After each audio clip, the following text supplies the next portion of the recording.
দেখো বন্ধুরা, এইটা হচ্ছে আমার দেওর। 23শে জুলাই আমাদের ছেড়ে চলে গেছে। খুব ভালো মানুষ ছিল, বেশি বয়স ছিল না, 35 বছর।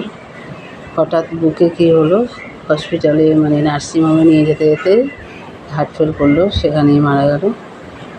তা মানে খুবই দুঃখজনক। কালকে আমি ভিডিওটা ছাড়তে পারিনি, আজকেই ছাড়লাম। এই দেখো, একদম কম বয়স 35। তা ওনার উপলক্ষে আমরা আদ্যাপীঠে বাচ্চাদের মানে অনাথ বাচ্চাদের কিছু খাবার দিতে যাব। তা এখন আমি যাচ্ছি, টোটো ধরবো, কারণ টোটোতে খাবার উঠছে, যার জন্য আমরা একটু হেঁটে যাচ্ছি। আর বৃষ্টিও পড়ছে, দেখো ঝিরিঝিরি বৃষ্টি পড়েই যাচ্ছে সকাল থেকে, তার জন্য ছাতা নিয়ে বেরিয়ে গেছি। এই যে টোটো উঠে গেছে, এই যে খাবারের সব প্যাকেট, কিছু খাবার আয়োজন করেছি অনাথ বাচ্চাদের আদ্যাপীঠে মানে দিতে যাচ্ছি।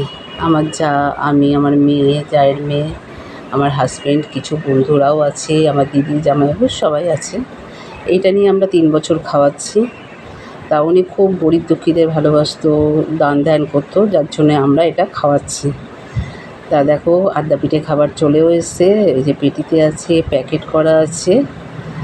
100টা বাচ্চাকে আমরা খাবার দেবো, তা প্যাকেট করে নিয়ে এসেছি। এই যে সব এসছে, এখনও বাচ্চারা ঢোকেনি। এই যে এখন ওদের ক্লাস হচ্ছে, ওদের ছুটি হচ্ছে, ওদের ম্যাডাম চলে যাবে, তারপরে প্রতিটা বাচ্চা এসে এখানে উপস্থিত হবে। ওই যে সিঁড়ি দিয়ে নামছে, দেখতেই পাচ্ছ। এই যে দেখো, সব বাচ্চারা আস্তে আস্তে ঢুকছে, পুরো বাচ্চা ভরে গেছে, দেখতেই পাচ্ছ। এবার আমরা খাবার বিতরণী করছি। এই যে আমার এটা ভাইয়ের বউ, কারণ আমাদের আদ্যাপীঠের কাছেই বাড়ি, যার জন্য আমাদের সুবিধা। এই যে খাবার দিচ্ছি, দেখো।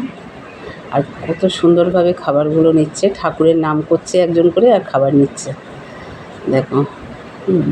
জয় আদ্যামা বলে খাবার নিচ্ছে, মানে এই যে খাবার নিচ্ছে এক একজন, আর ঠাকুরের নাম করে করে নিচ্ছে। এতটা ডিসিপ্লিন, এতটা ভালো লাগে, মানে না দেখলে বুঝতে পারবে না। তা দেখো, প্রতিটা বাচ্চা একদম বসে গেছে, আর সবাইকে আমার ওই যে হাজব্যান্ড নকশি কালারের জামা পরা ও দিচ্ছে, আর এগুলো সব বন্ধু। আর এখানে আমার মেয়েও দিচ্ছে, আমি দিচ্ছি, এটা আমার মেয়ে, আমার মেয়েও দিচ্ছে, আর এদিকে আমিও দিচ্ছি, দেখো। আর এত ভালো লাগছে, এত ডিসিপ্লিন, কি বলবো, না দেখলে বুঝতে পারবে না সামনে গেলে। এইটা দেখো, সব দেওয়া হচ্ছে। আর এদিকেও আমাদের পুচকুসোনাও এসছে, এই যে তোরসা, ও খাবার দিচ্ছে, আর ওকে সবাই ডাকছে বনো বনো করে, ও খুশি হচ্ছে। এই যে ও প্যাকেট দিচ্ছে, দেখো সবাই মিলে দিচ্ছি আমরা, যাতে তাড়াতাড়ি হয়। 100টা বাচ্চা আছে, ঝটপট দিতে তো হবে, ওদের ডিসিপ্লিন আছে, 6টার মধ্যে শেষ করতে হবে। আমরা 5টায় গেছি। তারপরে এই যে সব প্যাকেট দেওয়া হয়ে গেছে, ওরা খুব খুশি, আনন্দ পেয়েছে, দেখো। আর এদিকে আমি আবার জিজ্ঞেস করছি সবার বাড়ি কোথায়, ওরা সবাই বলছে আমার বাড়ি সুন্দরবন, কেউ বলছে বেহালা। মানে দেখো, ভিডিওটা তোমাদের কেমন লাগলো অতি অবশ্য লাইক কমেন্ট করে জানিও। এখানে ভিডিওটা শেষ।